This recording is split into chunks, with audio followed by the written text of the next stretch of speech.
नमस्कार, स्वागत है आपका स्वदेश खबर में और मैं हूं आपके साथ तृप्ति उपाध्याय। चलिए बुलेटिन की शुरुआत करते हैं एक्सक्लूसिव खबरों के साथ।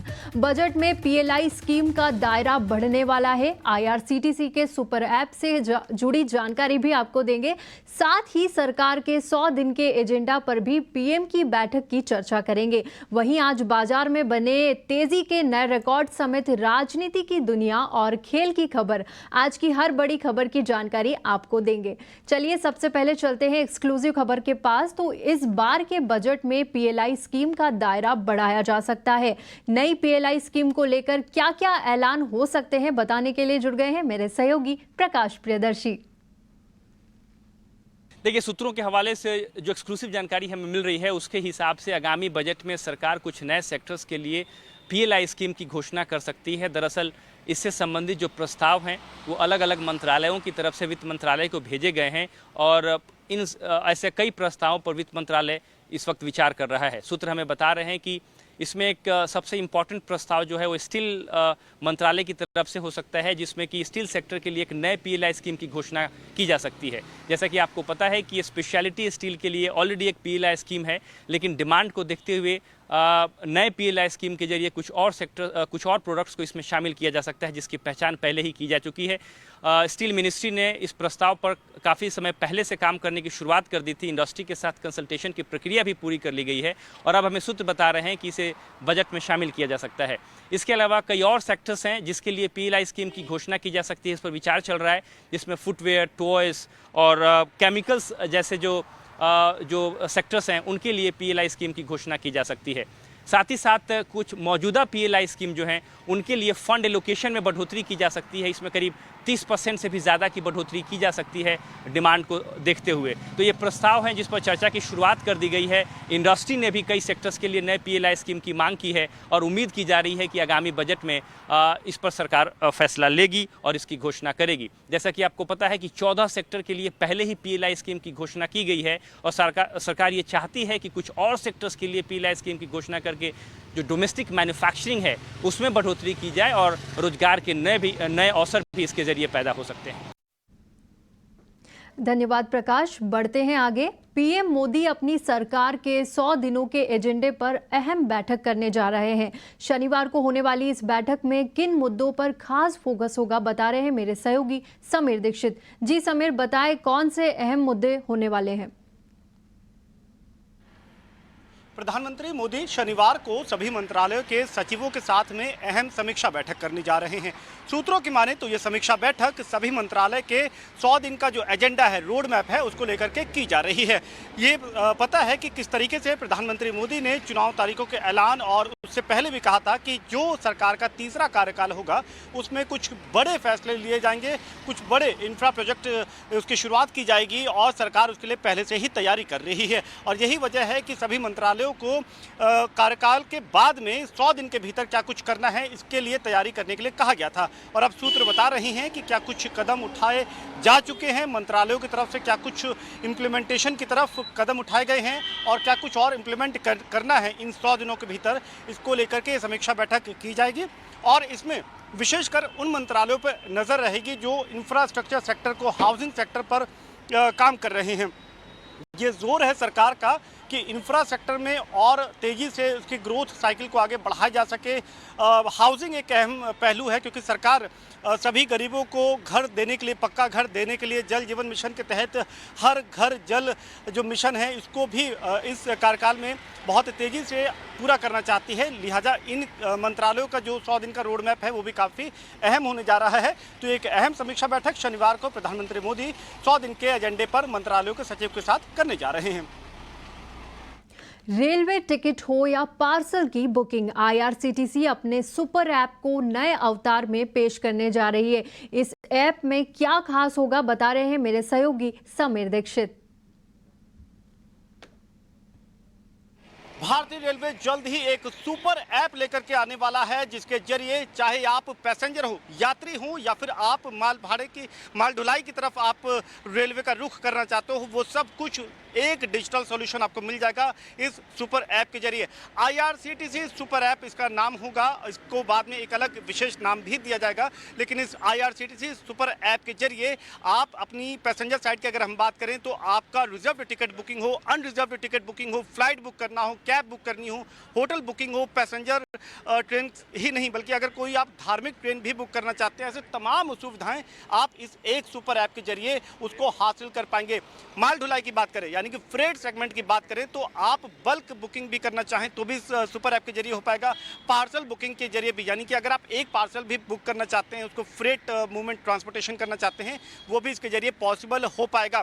इस एक सुपर ऐप के जरिए IRCTC या यूँ कहें कि भारतीय रेलवे कई फायदे अपने लिए देख रही है। सबसे पहला फायदा वो ये है कि लोगों को, जो उसके कस्टमर्स हैं, उनको एक डिजिटल सॉल्यूशन मिल पाएगा। अपनी तमाम ज़रूरतों के लिए सारी सर्विसेज एक छत के नीचे आ पाएंगे। लोगों के लिए आसान हो पाएगा कि वो एक क्लिक के जरिए ये सारी सर्विसेज यूज़ कर पाएँ।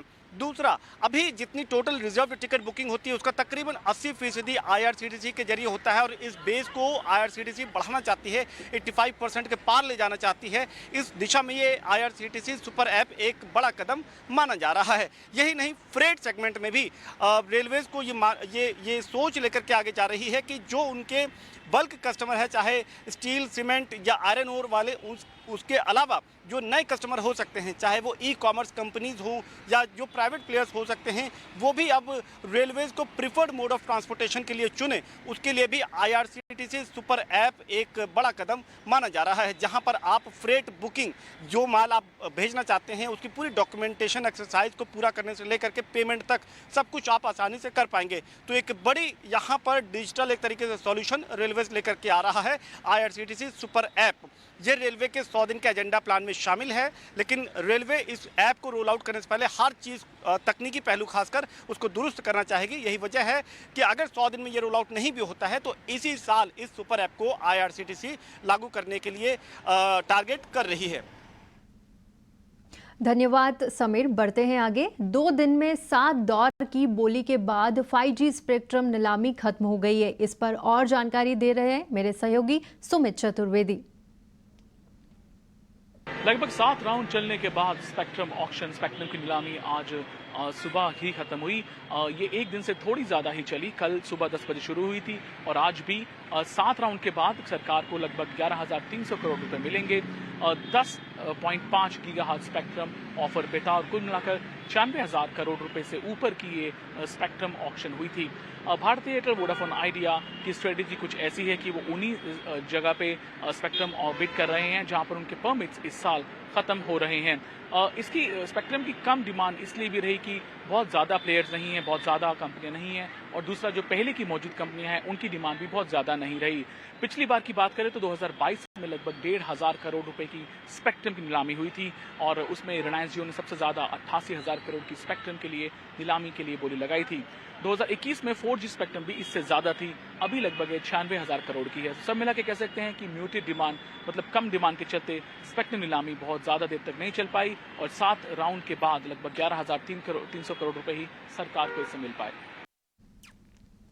और अब बात नए लोकसभा अध्यक्ष की। कोटा से बीजेपी के तीसरी बार सांसद और पिछली लोकसभा स्पीकर ओम बिरला को 18वीं लोकसभा अध्यक्ष चुन लिया गया है। प्रधानमंत्री नरेंद्र मोदी ने ओम बिरला के नाम का प्रस्ताव रखा, जिसका केंद्रीय मंत्री अमित शाह, राजनाथ सिंह समेत कई नेताओं ने समर्थन किया। विपक्ष ने के सुरेश को अपना उम्मीदवार बनाया था। बिरला को सांसदों ने ध्वनि मत से लोकसभा का अध्यक्ष चुना। अगर ओम बिरला अपना दूसरा कार्यकाल पूरा करते हैं तो बलराम जाखड़ के बाद ऐसा करने वाले दूसरे अध्यक्ष होंगे। कई नेता दूसरी बार लोकसभा अध्यक्ष बने, लेकिन वो अपना कार्यकाल पूरा नहीं कर पाए। सिर्फ बलराम जाखड़ ने ही अपने दोनों कार्यकाल पूरे किए हैं। पीएम मोदी समेत कई नेताओं ने ओम बिरला को स्पीकर चुने जाने पर बधाई दी। आदरणीय अध्यक्ष महोदय, ये सदन का सौभाग्य है कि आप दूसरी बार इस आसन पर विराजमान हो रहे हैं। आपको और इस पूरे सदन को मेरी तरफ से मैं बहुत बहुत बधाई देता हूं। एक बहुत हम सब लोगों के लिए सौभाग्य है कि उनके संरक्षण में और उनके निर्देश के अनुसार लोकसभा चलेगा और पिछले 5 वर्ष जिस क्षमता के साथ उन्होंने चलाई थी, हमें पूर्ण आशा है कि उसी आधार पर चलेगा और नई चीज़ें उन्होंने संसद में लाई, नए सदस्यों के लिए, पुराने सदस्यों के लिए किस तरीके से हमें अपना आचरण रखना चाहिए और उसी दिशा में ये संसद भी चलेगी, इसका पूरा विश्वास है। ऐसा है कि चुनाव हो गया, श्री ओम बिरला जी अध्यक्ष दोबारा हो गए लोकसभा के, हम सब ने उनको बधाई दी है और हम ये उम्मीद करते हैं कि एक रचनात्मक तरीके से जो सदन के नए समीकरण हैं उनको संज्ञान में लेकर वो सदन को चलाएंगे। 18वीं लोकसभा में एनडीए सांसदों की संख्या भले ही कम हो गई हो, लेकिन मोदी सरकार के पुराने तेवर बरकरार है। स्पीकर के चुनाव से लेकर आपातकाल पर निंदा प्रस्ताव लाने के सरकार के फैसले ने विपक्ष को सरप्राइज कर दिया। इमरजेंसी के 50 साल पूरे होने पर बीजेपी के सांसदों ने संसद के मकर द्वार पर प्रदर्शन किया और कांग्रेस पर निशाना साधा। वहीं विपक्ष ने इसके लिए बीजेपी पर भी निशाना साधा। आज से 50 साल पहले श्रीमती इंदिरा गांधी जी ने अपने सत्ता के मोह के लिए और कांग्रेस पार्टी ने अपने राजनीतिक सुख के लिए देश के इसी संविधान की बलि चढ़ा दी थी, लोकतंत्र की हत्या करी थी और भारत में आपातकाल लगाया था। 9000 से ज्यादा लोग एक ही रात में उन्होंने जेल में 19 महीने के लिए बंद कर दिए। 1,40,000 से ज्यादा लोग मीसा की लेजिस्लेशन में बंद कर दिए गए। इस लोकतंत्र की हत्या के लिए जवाबदेही बनती है कांग्रेस पार्टी की और उनको माफी मांगनी चाहिए। आज इमरजेंसी को लगे 75 साल होने को आ रहे हैं। वो दौर अभी भी जिन लोगों ने उस वक्त वो यातनाएं झेली, जो लोग उस वक्त प्रताड़ित हुए, मेरे खुद के पिता उनमें से एक भोगी रहे हैं जिनको उस दौर में बंदी बनाया गया, सारे अधिकारों को छीना गया। तो ऐसे में आज जब सदन ने इसको लेकर जब इसकी निंदा जब रखी, ये एक ऐसा समय है जिसको आने वाली पीढ़ी को भी भविष्य में इससे सीख लेकर आगे बढ़ने की जरूरत है। और फिलहाल वक्त है एक छोटे से ब्रेक का। ब्रेक के बाद बात करेंगे बाजार की बड़ी बातों की।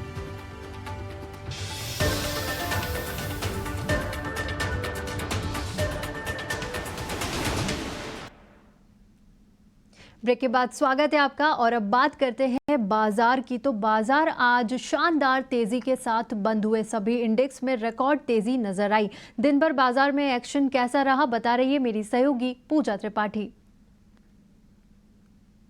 जी, आज लगातार तीसरे दिन तेजी के साथ नए शिखर पर बाजार पहुंचा। निफ्टी में करीब 150 अंकों तक की तेजी थी और बैंक निफ्टी की भी बात करें तो यहां पर भी 300 अंकों तक की तेजी देखने को मिली। आज बैंक निफ्टी की मंथली एक्सपायरी भी थी जून सीरीज की और काफी मजबूती के साथ यहां पर बैंक निफ्टी में एक के बाद एक रिकॉर्ड लेवल्स हमने बनते हुए देखे। इसके अलावा कुछ गेनर्स की बात करें तो आज एक्शन दिखा रिलायंस में और हम आपको बता दें कि 3 जून 2024 के बाद रिलायंस में सबसे बड़ा इंट्राडे तेजी आज के दिन देखने को मिली। करीब 4% तक की तेजी आज रिलायंस में दिखी गई और 3000 के लेवल के पार आज रिलायंस कारोबार करा था। रिलायंस के अलावा कुछ अन्य स्टॉक्स की बात करें तो आज टेलीकॉम स्टॉक्स में भी अच्छा एक्शन था, भारती एयरटेल में भी अच्छा एक्शन देखने को मिला और इसके अलावा दूसरे टेलीकॉम स्टॉक्स की बात करें तो वोडा आइडिया, इंडस टावर जैसे स्टॉक्स भी आज चल रहे थे। आज 5G स्पेक्ट्रम नीलामी का दूसरा दिन भी था, करीब 11,300 करोड़ तक की बोली लगी और टैरिफ में भी बदलाव होने की संभावना है जिसके चलते टेलीकॉम स्टॉक्स एक्शन में थे। इसके अलावा सीमेंट शेयरों में भी आज मजबूती थी। अल्ट्राटेक सीमेंट में भी आज निफ्टी की तेजी में कंट्रीब्यूट किया और उसके अलावा इंडिया सीमेंट आज 14% तक की तेजी देखने को मिली। इसके अलावा रैमको सीमेंट, जेके सीमेंट जैसे स्टॉक्स भी आज मजबूती के साथ कारोबार कर रहे थे।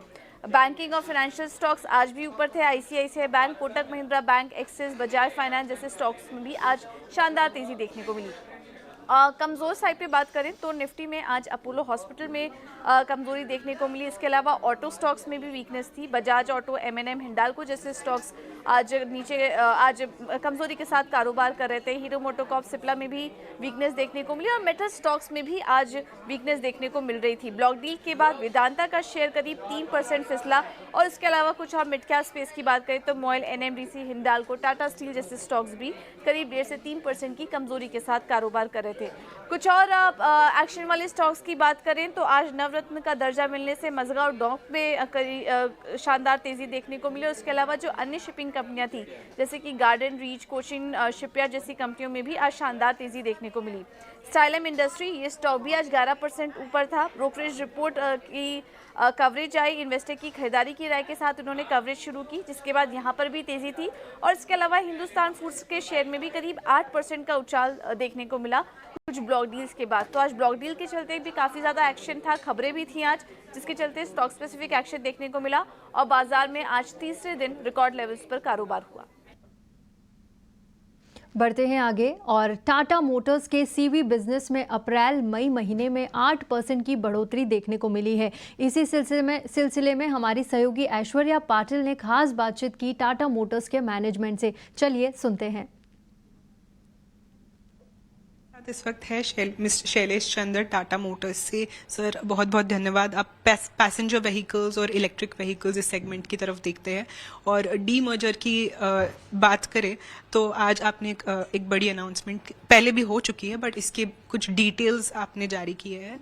तो सबसे पहले डी मर्जर के बाद पैसेंजर व्हीकल्स के लिए किस तरह का इम्पैक्ट नज़र आएगा, इसके बारे में अगर बताएं। देखिए, पिछले कई वर्षों से हम देख रहे थे कि कमर्शियल व्हीकल और पैसेंजर व्हीकल के बीच में सिनर्जीज कम होती जा रही थी और दोनों बिजनेसेस की थ्रस्ट एरियाज बहुत अलग थी। पैरेलली हम ये भी देख रहे थे कि जैसे जैसे नई टेक्नोलॉजीज जो हैं, जैसे ऑटोनॉमस कार, कनेक्टेड व्हीकल या सॉफ्टवेयर डिफाइंड व्हीकल की ट्रेंड जो है और प्रेफरेंस जो है कंज्यूमर्स की उस तरफ बढ़ती जा रही है, उसमें हमने देखा कि JLR से सिनर्जीज जो पिछले दशक में नहीं हुआ करती थी वो और स्ट्रांग हो रही हैं। तो इन चीज़ों को मद्देनज़र हम लोगों ने डीमर्जर का ये प्लान किया और अब हम देखते हैं कि ये डीमर्जर के कारण जिन एरियाज़ के बारे में मैंने बोला JLR के साथ जो हम लोग सिनर्जीज एक्सप्लोर कर सकते हैं, उसमें हम काफ़ी धीरे धीरे आगे बढ़ रहे हैं।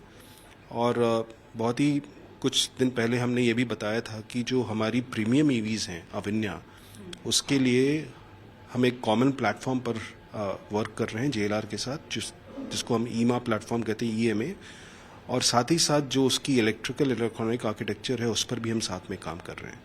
इसके बियॉन्ड सॉफ्टवेयर डिफाइंड व्हीकल्स और कई और अपॉर्चुनिटीज़ जो हैं जो पूरे वैल्यू चेन में हैं, उस पर भी हम आगे काम करते रहेंगे। सर, कैपेक्स को लेकर कमर्शियल व्हीकल्स में जैसे मिस्टर गिरीश वाघ ने कहा कि 40% एलोकेट किया जाएगा, PV और EVs के लिए किस तरह का बॉलपार्क फिगर देख रहे हैं? देखिए, मेरे पास कोई स्पेसिफिक नंबर तो नहीं है बट ये काफ़ी वेरी कर सकता है, 30% से 45% वेरी कर सकता है। एक किसी साल पर डिपेंड करेगा कि कौन सी किस टेक्नोलॉजी को हमने उस ईयर में सोचा है लाने के लिए, और इन्वेस्टमेंट्स अलग अलग हो सकती हैं बट बॉलपार्क इसी लेवल पर होनी चाहिए। हमारे साथ इस वक्त मिस्टर गिरीश वाघ है टाटा मोटर्स से। सर, कमर्शियल व्हीकल स्पेस पर आप ध्यान रखते हैं, डी मर्जर के बारे में कुछ की हाइलाइट्स अगर दे सकें, और इसके बाद कमर्शियल व्हीकल बिजनेस किस तरह से टर्न आउट होंगे इन द नेक्स्ट 1 ईयर, और ऑल्सो ग्रोथ आउटलुक अगर आप बता सकें अगले 3 साल के लिए। तो पहले तो कमर्शियल व्हीकल इंडस्ट्री अगर हम देखेंगे पिछले 4 साल में बहुत सारे एक्सटर्नल शॉक्स से गुजरे हैं। अगर हम कोविड का एक डिमांड शॉक था, फिर इंक्रीज एक्सल लोड से डिमांड कम हुआ था, या 2 एमिशन ट्रांजिशन भी हुए जिससे हमारी कॉस्ट बढ़ गई थी। आई थिंक इंडस्ट्री ने ये सब शॉक डाइजेस्ट किए हैं और पिछले साल इंडस्ट्री वॉल्यूम ऑलमोस्ट पिछले पीक के नज़दीक थी, तो एक इंडस्ट्री अच्छे लेवल में आ गए हैं। ट्रक का यूटिलाइजेशन भी अच्छा चल रहा है और लगता है अभी इस साल भी इंडस्ट्री पिछले साल से एक सिंगल डिजिट में ग्रो करेगी। ये तो आउटलुक है अभी का। और डीमर्जर टाटा मोटर्स का 2 कंपनियों में हो रहा है, एक तो कमर्शियल व्हीकल फोकस्ड उसकी सब्सिडरीज के साथ और दूसरी passenger car with JLR। I think ये डीमर्जर हम इसलिए कर रहे हैं ताकि दोनों बिजनेसेस अपनी अपनी एस्पिरेशंस पे फोकस कर सकें और कमर्शियल व्हीकल में हम जो आगे की मेगा ट्रेंड्स हैं, टेक्नोलॉजी ट्रेंड्स हैं, ऑटोनॉमस हो, कनेक्टेड हो, इलेक्ट्रिफिकेशन हो, सस्टेनेबिलिटी, डिजिटल, तो इसके ऊपर हम पूरी तरह से इन्वेस्ट कर पाएंगे और इन टेक्नोलॉजी ट्रेंड्स पे हम लीडरशिप रखेंगे। सो कैपेक्स एलोकेशन इस सेगमेंट में किस तरह का रहेगा? तो कमर्शियल व्हीकल्स में देखिए रेवेन्यू के 2 से 4% तक हमारा हर साल कैपेक्स रहेगा। T20 वर्ल्ड कप का दूसरा सेमीफाइनल भारत और इंग्लैंड के बीच गयाना में 27 जून को खेला जाना है। मैच में 1 दिन का समय बाकी है, लेकिन गयाना में भारी बारिश हो रही है। इससे पूरा मैच पर संदेह खड़ा हो गया है। आईसीसी ने बारिश होने पर मैच खत्म होने के टाइम के बाद से 250 मिनट यानी 4 घंटे का अतिरिक्त समय रखा है। इसके बाद भी मौसम और पिच खेलने के लिए अनुकूल नहीं हुई तो मैच रद्द भी हो सकता है। सेमीफाइनल के लिए कोई रिजर्व डे नहीं रखा गया है। ऐसी स्थिति में मैच रद्द होने पर सुपर 8 में ग्रुप 1 का टेबल टॉपर भारत फाइनल में पहुंच जाएगा। ज्यादा जानकारी के साथ गयाना से हमारे साथ जुड़ चुकी है मेरी सहयोगी करिश्मा। जी करिश्मा, बताएं क्या है ताजा रिपोर्ट? हम हैं इस वक्त गयाना में, जहां पर भारत का बहुत बड़ा सेमीफाइनल भारत बनाम इंग्लैंड होने जा रहा है 27 जून को। और कहीं ना कहीं बहुत इंपॉर्टेंट हो जाता है, क्योंकि जब हम इस सेमीफाइनल को बात कर रहे हैं तो हमें याद आ रही है 2022 की ऑस्ट्रेलिया में T20 वर्ल्ड कप था, सेम सेमीफाइनल था, भारत 10 विकेटों से हारा था। तो कहीं ना कहीं उम्मीद ये की जाएगी कि रिजल्ट का तख्ता पलट हो। ऑस्ट्रेलिया के खिलाफ हमने देखा बहुत फैंस जो थे वो खुश थे कि 19 नवंबर 2023 का बदला रोहित शर्मा ने ले लिया, जब उन्होंने वो 92 रन ऑस्ट्रेलिया के खिलाफ बनाए और ऑस्ट्रेलिया को हराया और इस टूर्नामेंट से नॉकआउट कर दिया। तो कहीं ना कहीं उम्मीद यही की जा रही है कि इंग्लैंड के खिलाफ भी जो है वो भारतीय टीम की सेम परफॉर्मेंस हो। अब बात करते हैं गयाना के मौसम की। बारिश हो रही है, सुबह भी हुई, शाम में भी हो रही है, तो सबको यहाँ पर दुआ करनी पड़ेगी कि 26 की शाम या 27 की सुबह 10:30 बजे लोकल टाइम या 8 बजे IST बारिश ना हो, उससे पहले भी ना हो, जिससे कि हम पूरा मैच देख पाए। लेकिन अगर बारिश हो जाती है तो क्या होगा?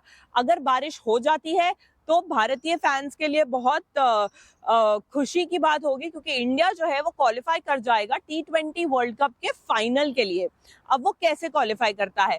क्योंकि जो सुपर 8 स्टेज था उसमें भारतीय टीम ने बहुत अच्छा परफॉर्म किया, तीनों मैचेस जीते और उन्होंने अपना ग्रुप टॉप किया। तो उसको एक रिवॉर्ड के तौर पे आप देख सकते हैं। आईसीसी का रूल ये कहता है कि अगर हम किसी भी वजह से मैच का रिजल्ट नहीं ला पाते हैं या बारिश हो जाती है या कॉल ऑफ हो जाता है, तो आप जिस टीम ने सुपर 8 में सबसे पहले टॉप पर थे वो फाइनल के लिए क्वालिफाई हो जाएगी। तो इंग्लैंड अपने ग्रुप में सेकंड आई थी, इंडिया अपने ग्रुप में फर्स्ट आई थी, इसलिए इंडिया जो है वो क्वालिफाई कर जाएगी T20 फाइनल के लिए। लेकिन उम्मीद यही की जा रही है कि बारिश ना हो, मौसम सही रहे और पूरा मैच लोगों को देखने को मिले। यहाँ गयाना में एक बार दिखा दूं, ये है गयाना, ये है जॉर्ज टाउन गयाना। यहीं से कुछ दूर पर स्टेडियम है जहां पर मैच होगा, जहां पर टीम्स प्रैक्टिस करेंगी और भारतीय टीम स्पेशली कोशिश करेगी कि जो MS धोनी की टीम ने 2007 में किया था T20 वर्ल्ड कप का खिताब जीतना, वो रोहित शर्मा और उसकी टीम 2024 में बारबाडोस में जब फाइनल हो तो कर पाए। जी करिश्मा, धन्यवाद आपका इस पूरे ताज़ा अपडेट के लिए। इसी के साथ फिलहाल इस बुलेटिन में इतना ही, लेकिन आप बने रहिए हमारे साथ। नमस्कार।